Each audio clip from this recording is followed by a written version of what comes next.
What's up, CineNerds? I'm JP. And I'm Ryan. What's going on? And today, we decided to do our top 5 Nicolas Cage films.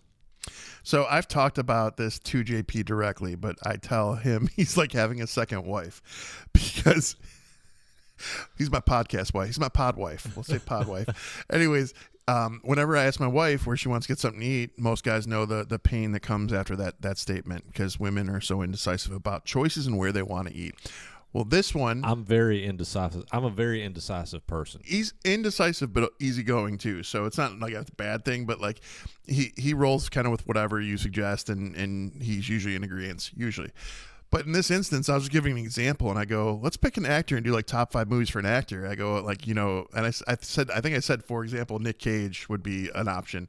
And he's like, we can do Nic Cage. Like he just like jumped at it way more aggressively than I would. And he's probably seen far more Nic Cage movies than me. So we might have some differences here. I might learn a couple movies I need to check out. So we're excited to kind of dig into this a little bit. Yeah, we talked a little bit when he first got here to start recording these episodes, and he was like, there's probably like 50% of his movies that I've not seen. And I'm like, yeah, there's probably only a couple that I haven't seen. Yeah, so it'll be interesting. And I tend to lean towards the more darker movies, so I'm not really a fan of the comedy angles or the he's in quite a few rom-coms, things like that. So those ones I probably haven't seen. And but I will say, one of his few movies that I have not seen did not make it on my list because obviously I have not seen the film. So when everybody gets mad if this film would be in your top list, it's only not in mine because I haven't seen it, and it may not even be in my top 5. But it was such a popular movie last year, Longlegs, that some people may be upset that I did not include it, but I have not actually watched Longlegs, and that is why. So on that topic, I think his role in Longlegs, if I heard correctly, may have been what got him into talks with the True Detective series. Okay. So he might be taking on a season. I don't know if that means he'll be the antagonist or one of the detectives. I don't know what, but I would be here for it. I did not check out the last season with Jodie Foster, so I might need to go back to that. Some people were saying it was like turning into like supernatural shit, so I don't know how that rolled. But so, and I was going to do this on last week's episode, and we started recording Natural Born Killers episode, and then we got started and I forgot. So a month or 2 months, I want to say 2 months ago, while I was on tour, Brandy, who is in our live comments a lot of times, Brandy, she brought me a whole box of goodies, and as soon as I saw it, I was like, do I want to keep this for myself or do I want to pass this on to Ryan? Because I knew we both would love it. But I'd even looked at Brandy and said, I'm probably going to give that to Ryan. I have not given this to him, and he does not know what this is. I've heard about it in the comments. But I don't. And I have been so busy with everything that had happened that I just didn't ever I hadn't got to dig this out, because I had so much stuff packed up. So I did get this back and dug out, and so I'm going to pass it on to him right now so he can see what I decided to bring him out of the box of Brandy's goodies. Ooh. That is magical. And for you guys that are listening, it is the original Star Wars Phantom Menace collector's box. Yeah, that's gonna be given some love. I love that. Thank you. Yeah, with the original VHS of Star Wars: The Phantom Menace in it. So yeah, thank you to Brandy first and foremost, and thank you to JP for parting with it because that's pretty stellar. That's awesome. Yeah, I do not have a copy of that on VHS, and so I almost kept it, but I was like, nah, Ryan will appreciate that. Hell yeah, that's awesome. Thank you. And I just did get a a new box set of the original trilogy on VHS. You know what's crazy? I got to go to like a thrift store because I have so many VHS. I've been all about physical media lately, so VHSs matter. So wherever I can find a good VHS, I've been collecting them again. So I got to get a VHS player, and I got to start watching some of these because some of those gems on VHS, it's almost like there's almost like an element like when you hear vinyl record, there's that crackle, there's a little imperfection, and VHS, because it is a ribbon tape, it's not digital, it's just there's something that gives a little bit more crisp of an edge to it. Yeah, and some of those old VHSs with like the graininess of the VHS of the tape. Yeah. With like especially some of the horror films, to me, some of the horror films feel scarier on VHS. Yeah, this is awesome. Cool. Thank you so much. So, our top 5 Nicolas Cage films. All right. Rock, paper, scissors. Rock, paper, scissors. Rock, paper, scissors, shoot. Oh, damn. That's your 3 for 3. What 3 for 3. What happened? We'd go round for round, and all of a sudden the last 3 we've done, he's won. I need to start going against whatever I'm thinking. All right. Go ahead. You want me to start or you start? You go ahead and start. All right. My number 5 spot for Nic Cage rankings is a little gem called Bringing Out the Dead. This is an amazing film. I've heard people from New York say that it means more to them because of the way they focus on the New York-centric aspects and the way that they kind of really dig into a New Yorker's mindset, I guess. But for me personally, this film takes place over 3 days. It's kind of a guy who's just burnt out, beat up, who's a paramedic, and his start to finish kind of just bit of insanity. And it gets really dark at times. There's a comedic element that only Nicolas Cage can deliver, of course, but wow, it's a good watch. So if you haven't seen it before, highly recommend you check that out. Bringing Out the Dead. And Bringing Out the Dead is in my honorable mentions. Okay, cool. Yeah, it wasn't in my top 5. I do love this film, and yeah, for everything you just talked about, if you've never seen and there's a lot of people I think that miss Bringing Out the Dead. Yeah, this is one of those ones I feel like a lot of people slept on, and they're like, yeah, whatever, another Nicolas Cage movie. Because let's be honest, there was a point in his career where there was Nicolas Cage fatigue, burnout, whatever you want to call it. We were all kind of over his face. And we'll get into a little bit more of that later because that definitely plays a factor into the choice for this top 5. My number 5 is it's a newer film, but it's not a super newer film. I mean, I think it came out 10 years ago or so. Mom and Dad. I have not seen Mom and Dad. Mom and Dad. And I think I've actually talked about this in some older episodes that we filmed, but Mom and Dad is such a fucking good movie, and it's a horror film. I mean, it's a straight up horror film, and it's basically this virus is making the parents want to kill their kids. And and grandparents want to kill their kids. When was this made? Like 10 years ago or so. So it's in his later year. Yeah, so okay. Yeah. Interesting. And it is such a fucking hidden gem, and I mean it's a very intense movie. Like, I think in a lot of ways, I think with this whole Nicolas Cage list, at any given time, some of these movies could move around on what's my favorite, and Mom and Dad is one of these that I think could actually, at any given moment, could move up further to the top of this list for me. So if you've never actually seen the Nic Cage movie Mom and Dad, I'm gonna check it out. It's fucking incredible. I wonder if that's on my list. I don't know. I purchased 25 Nic Cage movies off Fandango. It is on my Fandango, so okay, so I can always check that out that way. But yeah, no, I just those 25 movies. There's some really good ones in there, and there's some. So he's just got such an extensive library. But all right, was that it? Yeah. I mean, all right. I'll go into my number 4, and I'm going to say number 4 is brought to you by Seemingly Perfect Designs. So for those of you who can't see, I'm just holding the mug from Seemingly Perfect Designs they made for us because I'm really happy about this mug. So I'm going to talk about it a lot because this is just such an awesome mug. But I'll shut up and get into 4, I swear. Anyways, thank you again, Angie.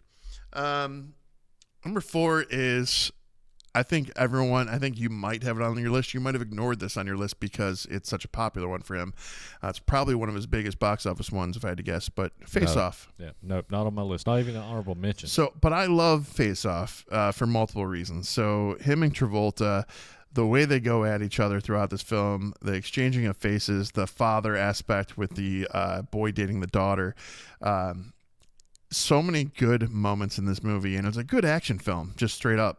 So I have to put this on that list because this is one of those movies you can always put on in the background and it's rolling and it's amazing. Yeah, most people's favorite Nic Cage movie is Face Off. Not my favorite. I hear a lot of people always talk about Face Off and it being one of their favorites or their favorite. Like I said, it did not even make my honorable mentions on my list. Now, doesn't mean I don't like Face Off. I think Face Off's a fun movie, but I just think there's better Nic Cage films out there. That's for you. Yeah. Just kind of like my number 4, which my number 4 is another one of his probably more commercial films. And this is one that I have always loved, and I'll still put this movie on because I think it's so fucking fun, and maybe it's because of the cars. Oh, I know what you're doing. Okay. Gone in 60 seconds. It's a solid movie. You know, and maybe it's because of the cars. I love cars, and this movie, like I said, I can put it on at any time and just have fun watching it. I can put it on the background while I'm doing stuff. I can sit down and just watch this film and fucking love it for what it is. I love the chases in it. I love the action sequences. You know, it's just, I don't know, it's a fucking fun movie. You know what else is fun about this movie? Angelina Jolie. Oh, yeah. Yeah. Freaking amazing in this movie. And it's a remake. I don't care. Angelina, that's what sold it. Oh, no, yeah. No. I'm just saying, it is a remake, too, so it's one of those remakes that I do have fun with. That's all you're going to talk about? For Gone in 60 Seconds? Well, I mean, he steals cars. It's pretty in 60 seconds. In 60 seconds. All right, then I will dig into my number 3. And my number 3 is a more recent film of his.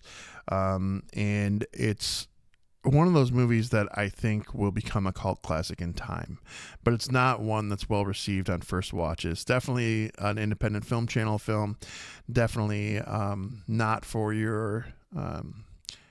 if you like big blockbusters, this isn't for you. But if you like seeing Nic Cage spiral into insanity with a little bit of a love story and some cult aspects, Mandy is phenomenal. All the way into the axe that this guy forges and fabricates to take down this cult who has heard his love is just, this movie was rad.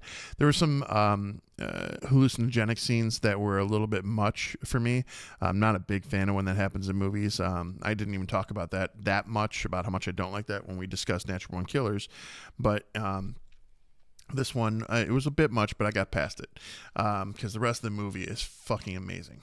So I love it. I like Mandy, and Mandy is another one that is on my honorable mentions because I want to know what the rest of your damn list is now. Dear God. Because I do love modern Nic Cage. I love most of everything he's done in the past 10 years.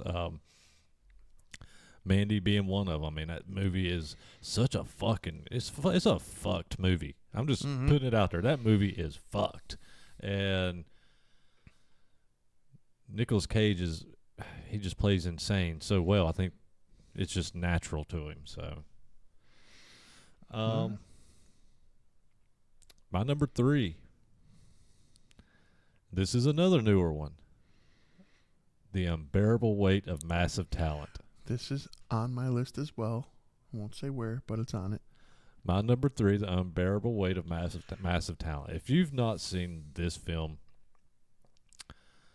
let me tell you, and you guys have heard me say in previous episodes where I've said I like Pedro Pascal, but he's getting kind of overcasted in a lot of things. Every time you turn around, he's being pushed into tons of roles, which is great for him, but it's kind of overkill for me at this point. But he's a great actor. Can I segue into that? Yeah. So I'm starting to have a disdain for Pedro I'm Again, sorry. yeah. So Pedro, by the way, he is the Mandalorian. Like, he owns that. There's a few other roles he's had through the years. He owns it. I'm actually cool with him as Joel on Last of Us as well.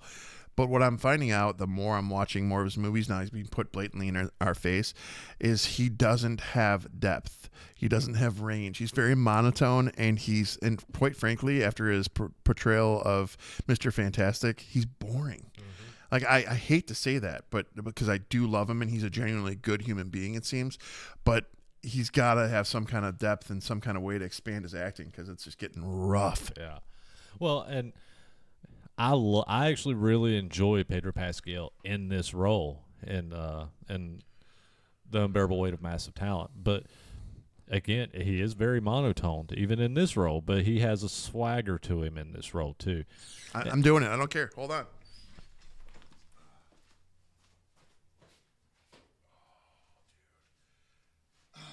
So for those of you that can't see, I don't know if you can hear, I just had to get up and walk away from the table to scratch my back on the corner of a wall like a bear, because that shit itched badly. Sorry. But this movie is Nicolas Cage plays himself, and Pedro Pascal is a huge Nicolas Cage fan, and he goes to visit this massive fan. He gets paid; it's a payday for him, and chaos happens from there. This guy's a cartel fucking guy, and it goes off the rails from there. So if you want to watch just have a fun night with a movie, this is the movie for you, and it is my number 3. So it's a great pick. All right, number 2. So this one was a hard one to find. I almost splurged and spent $13 on it, but I didn't. I remembered enough of it where I just wanted to talk about it, because this movie is one of those movies that I saw in I don't know, it'd be late 90s, maybe early 2000s, and it's one of those movies that after you watch it, what you've seen in the movie stays with you. It's called 8mm, and if you haven't seen 8mm, it's worth a watch, but just be ready for what you're about to watch. It's a detective who stumbles across a snuff film ring, if you will, and he tries to get to the bottom of it and digs deep, and some of the things he finds and uncovers, it gets really dark really fast. Probably one of his darkest movies, if I'm being honest. So I am here for that movie. I think it's amazing for him. The depths where he had to pull from and actually throw out the acting there was just surreal, and it was great, and I just applaud him for his performance in this.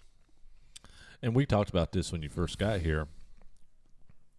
8mm it's a film that I watched when it came out, and I fucking loved that movie when it came out, but I have not ever watched again, and I don't remember anything about the film other than I know what the premise of the film is. But as for the scenes, as for how much I would actually really like that movie if I watched it now, I have no clue.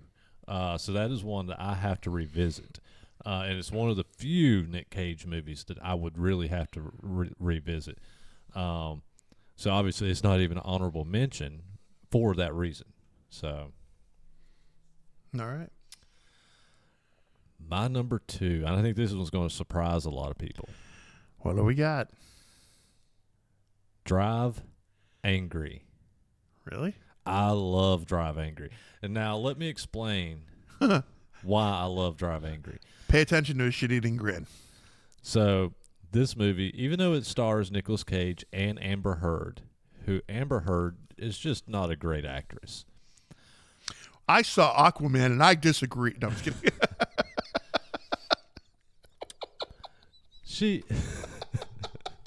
I'm sorry. Whenever I think about Aquaman, not only do I think about her horrible acting, I just think of this turd happening and floating up to the surface in the water. But anyways, go ahead. So Amber Heard, she's okay in this film. She's Amber Heard. But this movie is literally about a guy that escapes hell in this car and is driving around, going on basically hunting down this cult. So you tell me again why you ignored Ghost Rider? That's where I'm going with this. That's exactly where I'm going with this. So I did not include Ghost Rider on my honorable mentions on my list because I fucking I love Ghost Rider the comic. Love Ghost Rider the character. I loved Nicolas Cage as Ghost Rider. But fuck, were those films so those films were fucking horrible. They were so shitty. And I fucking hate them. But I think that's why I love Drive Angry is because he's essentially playing Ghost Rider in a car, and it's a better fucking movie than what we got with the Ghost Rider films. I have not seen Drive Angry, so I can't talk to it. Yeah, but I will say this. If we're talking about, like, so we've talked about this before, but like Venom, that franchise to me was, in all in the big picture, it was pretty awful. But it was enjoyable on a fun level. And I put the Ghost Rider movies there. Like, I don't applaud them. I wouldn't recommend them to anyone, but I'll watch them for fun. They're not bad. I'll watch the first one for fun, but the second one I won't. I draw the line. And yeah, does the second one make you want to Drive Angry? It makes me want to watch Drive Angry. Heard. Drive Angry is just, it is, to me, it's essentially the Ghost Rider. A lot of it's the kind of a rehashed Ghost Rider story, or to me, it's what it feels like, but it's better than those fucking Ghost Rider films. And it's gory, it's cheesy, it's everything that I love in a film, and it's well shot, and the action sequences are fun. It's just an overall great action film, almost a horror film. I don't know what the rating is. I would have to imagine the rating on Drive Angry is rated R. And I'd have to imagine that the ratings on those Ghost Riders were PG-13. Those were PG-13, I can tell you that. Drive Angry is R. Yeah. So there's the line, and to me that's the reason it's a better film than the Ghost Rider films. Is you get gore, you get the horror elements in Drive Angry that should have been in Ghost Rider. Okay. Are we at number 1 already? Yeah, but I've got some honorable mentions. I do too. So, but number 1 will take me a minute to talk about. So, number 1 for me, I really fought with going back and forth. I had different choices. I almost put 8mm at number 1, honestly, because it's such a good movie. Dark as fuck, but a good movie. But number 1 for me, I went a different route, and given that it's a much newer movie, I just wasn't expecting to love it as much as I did. The Unbearable Weight of Massive Talent for me is number 1, and the reason why I chose that one as number 1 is because Nicolas Cage, and he started doing this before this movie, but there was a period where he, Robert Downey Jr. did this too, but he did it in a more grandiose way, kind of, where he went straight up the flagpole and went right to the top. Nicolas Cage reinvented himself from the bottom up, I feel. He reinvested in his own career and kind of doubled down and started taking on movies that he probably thought he was too good for in prior years. He just started owning every role that was given to him and taking it all, is what it seemed like. But in the context of, I'm not going to be who I was in the past. I've got a different road, different path. So we started getting movies like Mandy, Willy's Wonderland, some of these just obscure, which is the first Five Nights at Freddy's, for being honest. I think anyways, correct me if I'm wrong in the comments. But anyways, this movie was kind of outlining that for me. This movie, yes, Pedro, I just talked about how much he's been bothering me lately as an actor, but him and Nicolas Cage as a pairing in this is great. You've got Doogie Howser as Nicolas Cage's agent. What's his name? Neil Patrick Harris. Yes, and that's even good too. But Nicolas Cage in this movie, basically, he owns rock bottom. He plays himself hitting rock bottom. His agents are fed up with him. They're telling him to take birthday parties. He wants to retire from acting because he's felt like it's gone so badly. He is just all of the roads forward are not looking good for him, and he feels like he's failed his family.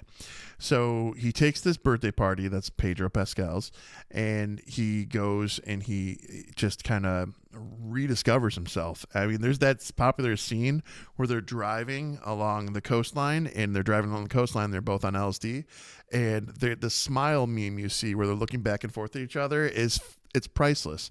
But it just showed me that somebody who's willing to put themselves in the spotlight in that way, shape, and form to say, hey, you know what? I own the fact that you guys might not have liked what I was doing before, but I've got some things that I've got up my sleeve still.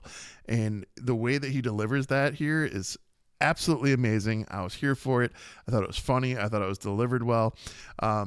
It was one of those movies I kept putting off. I think I had gotten halfway through and stopped and didn't watch it and didn't go back to it for many years. Not many years, couple years. When is that from? Isn't that from like for pandemic, right? Yeah, it was. So it sat in my queue for 2 years. It was somewhere around maybe post pandemic, but it was. Yeah, because I had it in there and like it sat for a long time. It felt like a couple years, but regardless, went back to it and I was like, why didn't I watch this all the way through? This is excellent. So yeah, that's my number one. And that was my number 3. Yeah, it was my number 3. So for the same reasons. I mean, it's just a fun fucking movie. Yeah. It's great. So my number 1. Is it an old movie? Is it a new movie? Because we've talked very little about his early career. Well, 8mm and Bring Out the Dead were early. Those were early-ish. They were more mid, but yeah, early-ish. So my number 1 is another newer film. And I fucking love this film. We have reviewed this film. Oh, you don't know what Nic Cage movie we've reviewed? Dude, we're almost 2 years in now. And we've not missed a week yet. No. Willy's Wonderland. We didn't do a specific review on this, yes, though. we did. I don't remember doing a whole episode on this. Did we not? I don't think we did a whole episode on this. We're going to have to look this up. I swear we did a whole episode We've on talked Willy's about Wonderland. it for sure, but I don't think we did a whole episode on it. Maybe we didn't. I remember in depth we definitely talked about it because we were talking about Five Nights at Freddy's, and we were talking about comparisons, but I don't think we did a whole episode. Maybe we didn't do a whole episode. I was thinking we did when James was still here. But I remember the discussion with James here. Yeah. We definitely had the discussion, but I think maybe we were talking about Nic Cage films again. Maybe. It's a possibility. Strong possibility with this guy. We'll have to go back and see if we actually reviewed Willy's Wonderland. I thought we had. Willy's Wonderland. Nic Cage doesn't have one fucking line in the whole film, and he's just going around killing possessed animatronics. Yeah.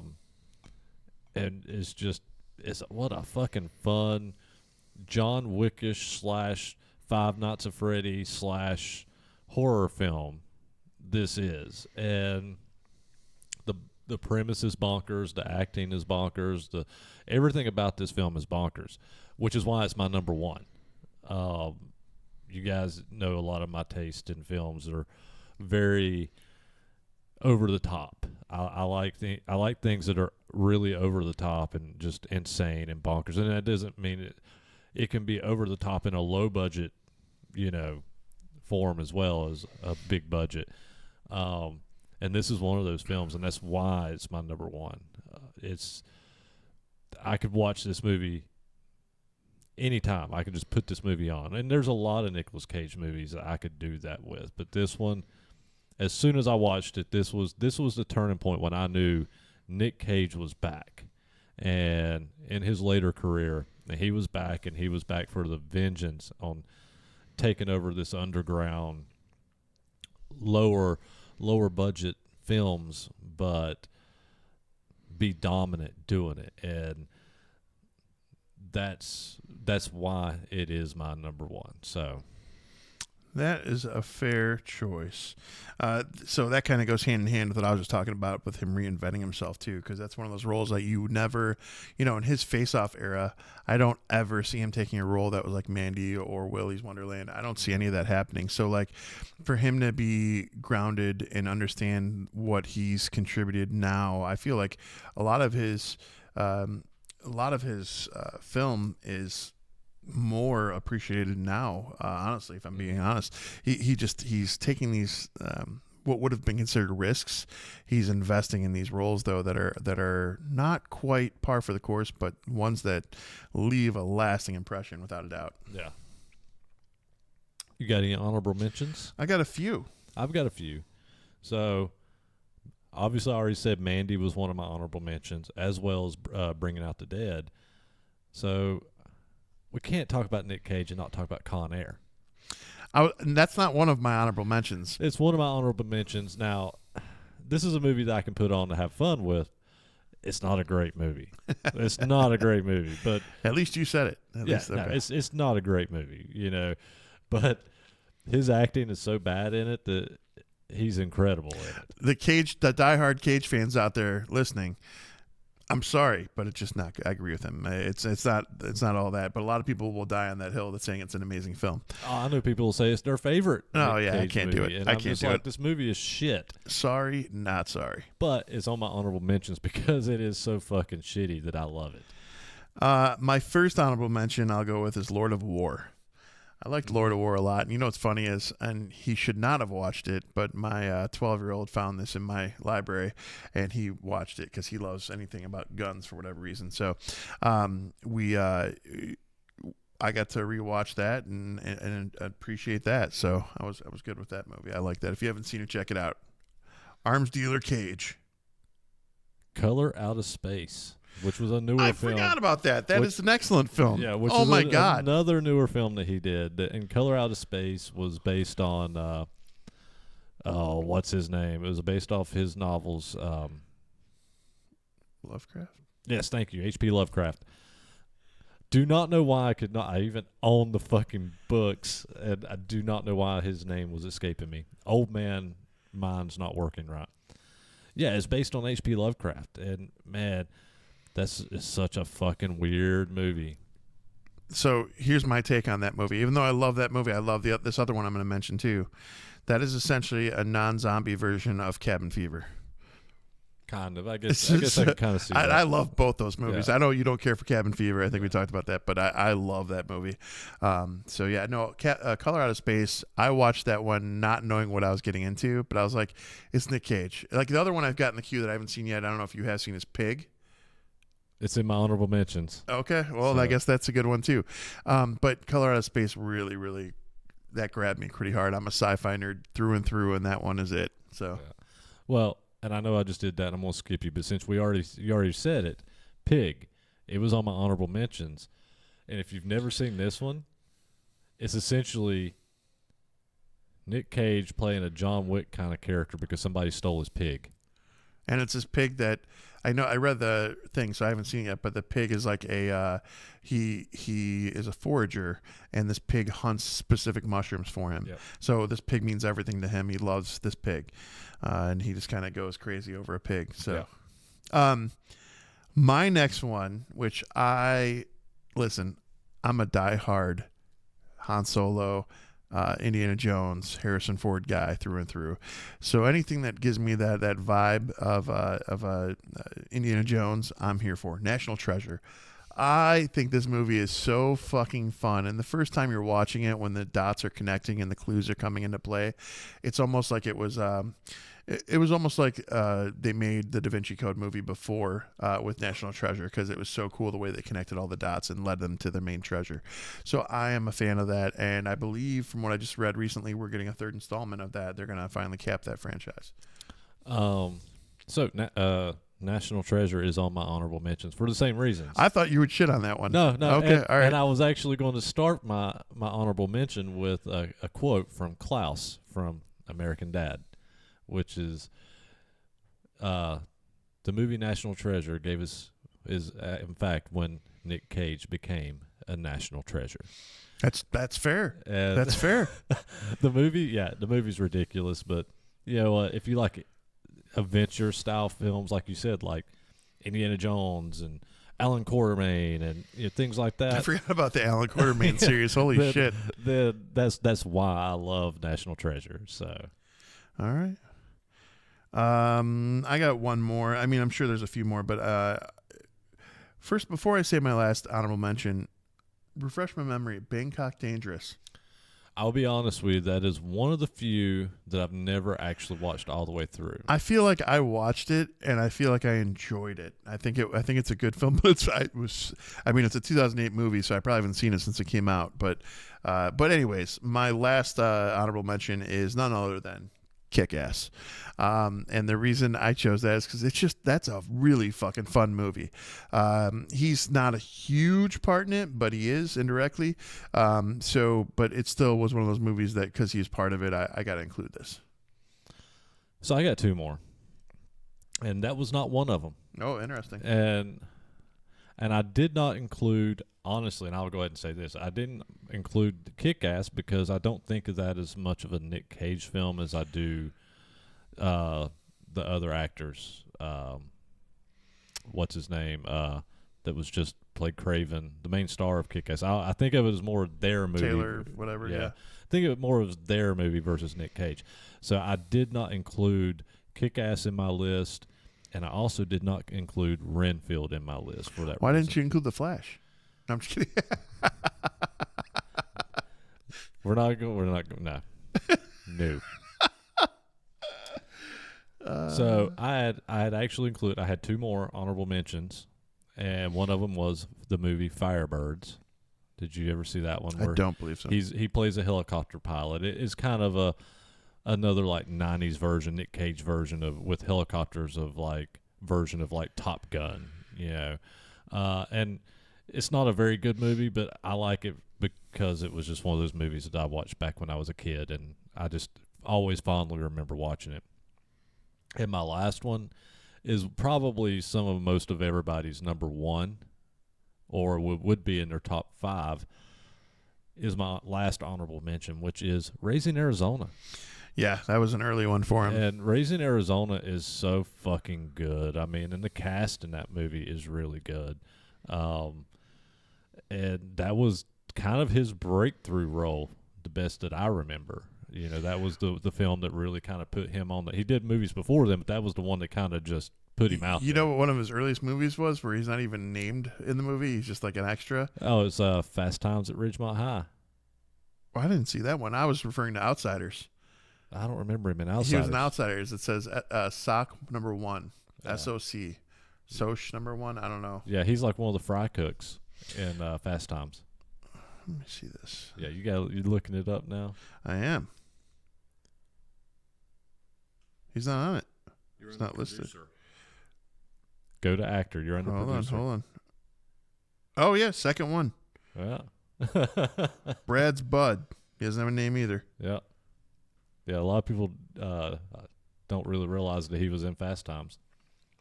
Yeah, 82 was Fast Times, 83 was Outsiders. Well. Cool.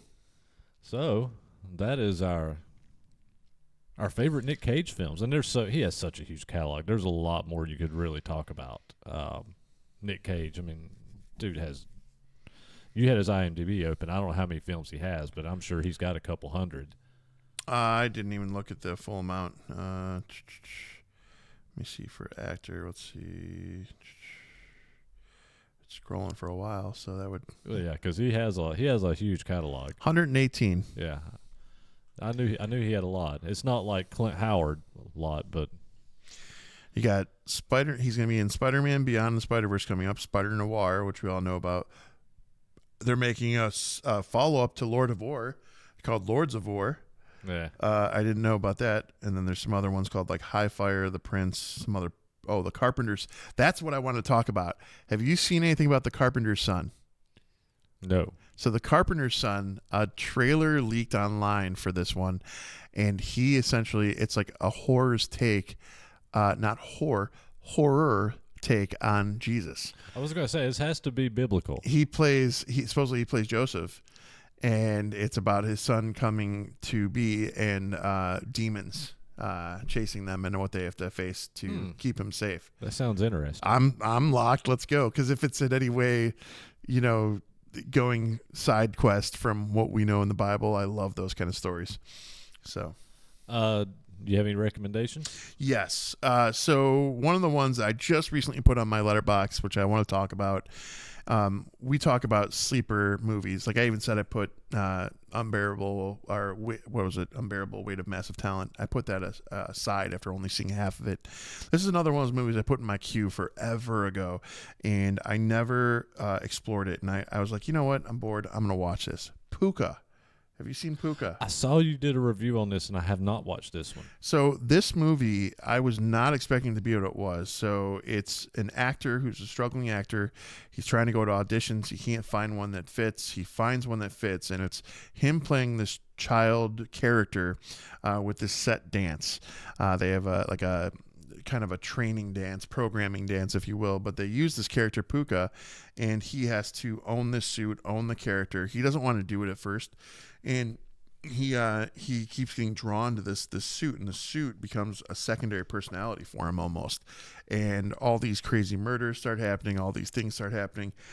He's losing track of time, and this thing is just a slow descent and spiral into madness for this guy. And I mean, there's no happy endings on this one, which I wasn't expecting, but the aspect of like, imagine like if the dude inside the Barney suit went fucking crazy and started killing people. That's what this is, but it's more of a approach from the guy and not from just the killing machine.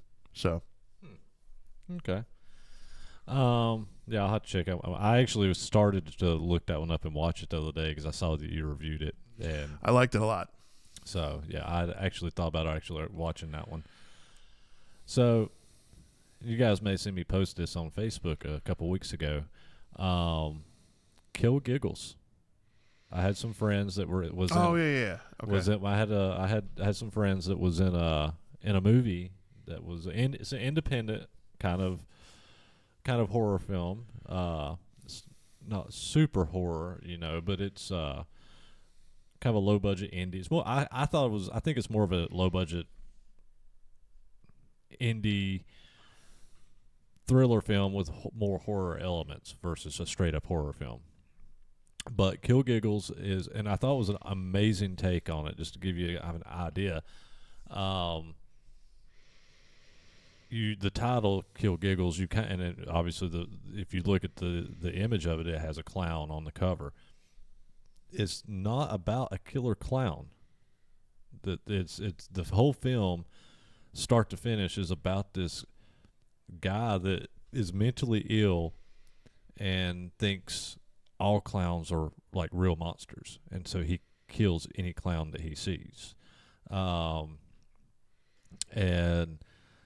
it's a very interesting twist. I thought it was a very interesting twist on kind of clown horror, versus having a scary clown. You've actually got a scary human. So is it told from his standpoint? Oh yeah. So, okay. Yeah. I mean, so would you say it was a killer's confession? By the way, I was going to make a joke here too, because JP did point out, look what's in the background of this movie, and there happens to be an AKC poster on the back wall. There was. And I actually knew that poster was in the film someplace, because like I said, I had a couple friends that actually were actors in this film. And very specifically, one of the clowns, if you watch this film, one of the clowns that's actually in like a stage, they're on a stage. They're in a flashback scene, is one of my friends. And then at the end, there's two officers, and both of the officers I'm friends with. So this film, they actually filmed this. This has been done since like 2020. This film's been done for a while, and it just now got released. And one of my friends in the movie, he'd actually told me while I was in North Carolina last month that the movie was coming out. And it's Jody from Hero Clash Collectibles in North Carolina, where I buy a lot of my toys at. He's one of the actors in it. And so I was like, oh, okay, yeah, I'll buy it. And so, yeah, as soon as it hit, I bought it this past week. And it's a fun movie. I mean, I thought it was a very creative take, especially for a low-budget indie film. It was a very creative take on what I thought I was walking into watching it. So, cool. All righty. CineNerdsPodcast.com, where you can go all of our new episodes, written reviews, our YouTube channels, our Facebook, our Spotify, our Apple Podcast, our letterboxes are on there. You can follow us. You can follow all those pages. You can leave reviews. You can share videos, share audio episodes to your social medias. There's also a shop there. What can they find on our shop there, Ryan? A multitude of things, a plethora, if you will. We have T-shirts, hoodies, coffee mugs, which I already talked about how much I love my coffee mug. So there's lots of fun in there, and we might be adding some new fun in there as well. Oh, keychains too, and koozies. Those are some others, and a hat. I believe there's a hat too right now. Yes, is there? Yeah, yes. There may be. So, but the wonderful bag that we got recently from Angie from Seemingly Perfect Designs had also pajama pants and a drawstring bag in it that we are looking maybe to add to the shop later on. So yeah, definitely check it out. Until next time, next Thursday, 8 o'clock. Cheers. Later.